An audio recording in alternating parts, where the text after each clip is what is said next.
Muchos de los desconocedores de la tecnología Bitcoin celebran, si es que cabe el término, que Bitcoin haya perdido un poco más del 75% de su valor desde su cotización más alta. Esto lo consideran una especie de, entre comillas, triunfo. ¿De qué? No les queda claro. Pero la prensa corporativa y todos los gobiernos del mundo se encargan de reforzar esa extraña noción de que han ganado algo al ver caer el precio del Bitcoin. Ejerciendo entonces un poco de análisis, cabe preguntarse por qué, si Bitcoin es tan malo, aún no ha perdido todo su valor. ¿Por qué aún vale más de $16,000? Seamos analíticos. Para obtener un Bitcoin yo debo aportar más de 16,000 billetes de $1.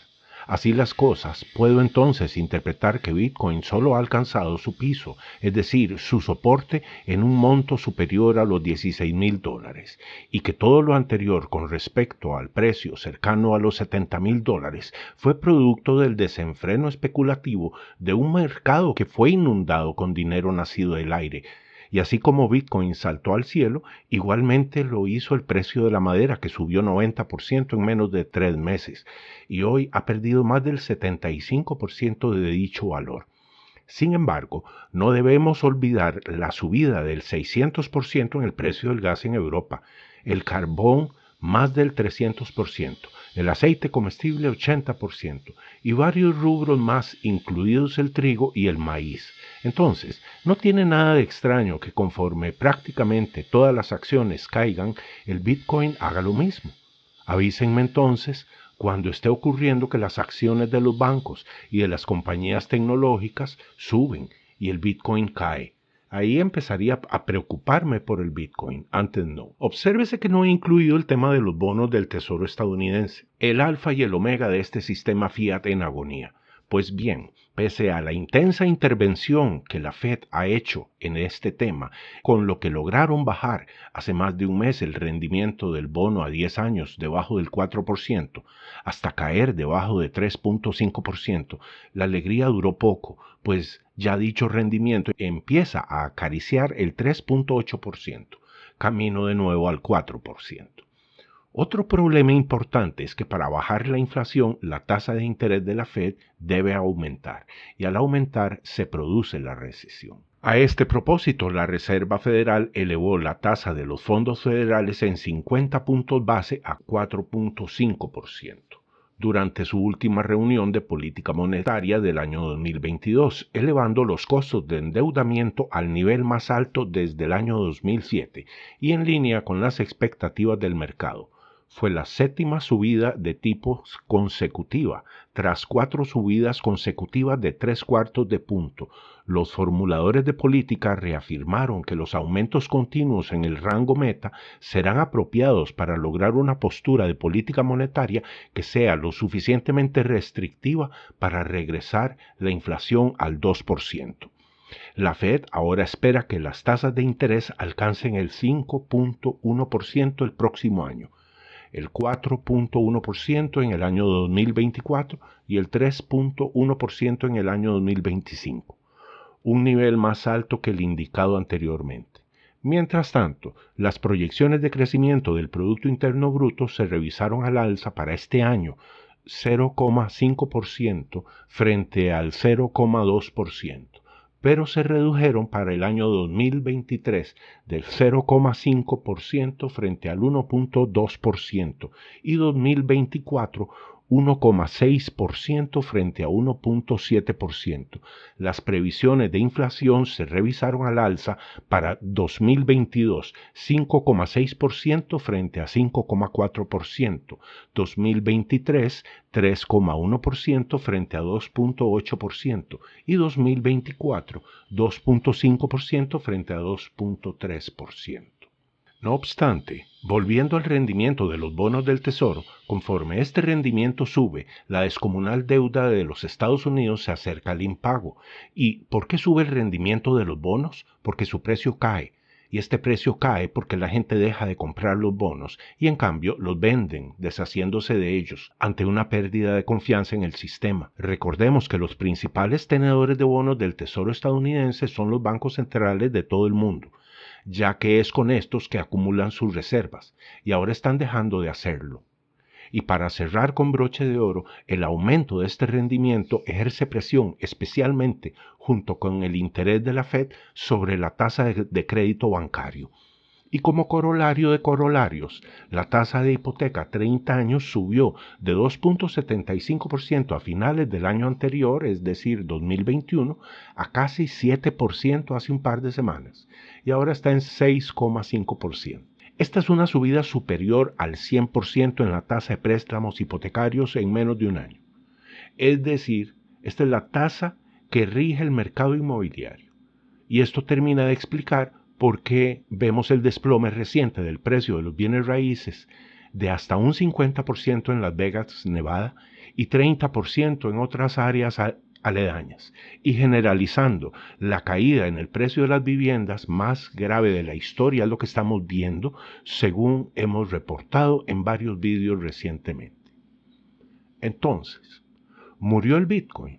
No, ni morirá por mucho que así lo deseen los bancos centrales. Ellos saben esto perfectamente. Por ello están empezando a echar a andar su propia versión altamente mediocre de Bitcoin, la CBDC, es decir, la divisa digital de Banco Central, un experimento que fracasará por muchas razones, tema del que estaremos haciendo un vídeo próximamente. Volviendo al tema inicial, abyectos como están aquellas personas que celebran la caída en el precio del Bitcoin, no entendemos por qué, porque ni lo entienden, le prestan en cambio poca atención a la inflación, que es el signo claro, el signo contundente de que todos estamos pagando más por los bienes y servicios, innecesariamente gracias al dinero nacido del aire, emitido por todos los bancos centrales del mundo simultáneamente desde hace más de 10 años. A manera de chivo expiatorio, crearon una situación de crisis de salud global como para echarle la culpa del descalabro económico a algo o a alguien. Al crear aún más dinero nacido del aire, provocaron la inflación y, yendo aún más allá, aprovecharon la oportunidad para infundir pánico en la población,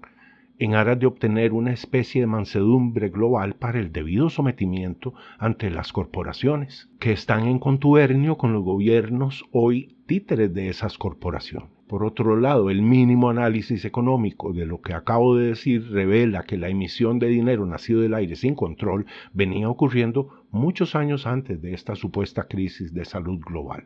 La inflación, ya todos lo sabemos, es el resultado del aumento injustificado de la masa monetaria por medio de los bancos centrales, que al haber más dinero del necesario para el debido flujo del sistema, erosiona el poder adquisitivo de ese dinero, de la moneda, y se da el efecto de aparente subida desproporcionada en los precios de los bienes de consumo, pero en realidad lo que está ocurriendo es una pérdida en la capacidad adquisitiva en la moneda debido a la sobreemisión de papel moneda, es decir, de dinero no respaldado por oro o por algún otro activo, llámese petróleo, cosechas de algún tipo o lo que fuera. Este es un dinero ficticio, es dinero de juego de Monopoly. Es lo mismo que los gobiernos del mundo, principalmente del primer mundo, llevan más de una década haciendo, o 3 décadas según quiera verlo, jugando Monopoly con todos nosotros. Y en el juego del Monopoly, siempre al final, uno de los contendientes es el que queda con todo, y los demás quedamos quebrados, que es lo que ha estado pasando hasta ahora. Vivimos un proceso de hiperinflación con una velocidad nunca antes vista en la historia de la humanidad y con índices de inflación superiores a los de hace 40 años. Es decir, en 40 años no se había visto un nivel de inflación tan alto como el que estamos viviendo ahora. ¿Qué es lo que estamos haciendo indirectamente? Pagando un impuesto llamado inflación, y es el más injusto de los impuestos, porque la inflación golpea más a los que menos tienen. Yo les pregunto a todos los que entre comillas celebran la caída del Bitcoin, ¿celebran también la inflación? Y si alguien pregunta ¿qué tiene que ver una cosa con la otra? La respuesta es contundente, tiene mucho que ver. Bitcoin es un dinero que no puede ser controlado por los bancos centrales. Es un dinero que de alguna u otra forma significa la pérdida de la exclusividad sobre el señoreaje de la moneda, que hasta hace poco era solo de los bancos centrales. Y en resumen, esto implica que los bancos centrales no podrán continuar emitiendo su dinero nacido del aire para pagar favores políticos, o, de hacerlo, su dinero no será más utilizado por las poblaciones. Para hacer la cosa aún más divertida, Bitcoin no ha caído tanto como otros. Por ejemplo, Tesla.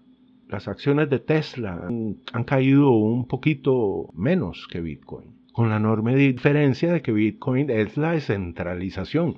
Tesla es solo una compañía, por demás mencionar unicornio, basada en una tecnología que no es viable económicamente y ya se está demostrando. Pues bien, hasta hace poco Tesla era la primadona de las acciones tecnológicas. Tesla hoy está perdiendo valor porque está desinflándose. Su precio ha estado muy sobrevalorado. Y aquellos que aleguen que es que Tesla está perdiendo valor porque el dueño, Elon Musk, compró Twitter y que eso los enoja y que por eso venden sus acciones, por Dios, tal cosa no es cierta. Porque si observan a los competidores de Tesla, es decir, las otras compañías de autos eléctricos, estas están perdiendo porcentualmente más que Tesla. Es decir, Tesla es el líder aún en ese sector de los vehículos eléctricos. Un placer haber estado con ustedes. Espero verlos pronto. No dejen de echar para adelante. Cuídense mucho. Chao.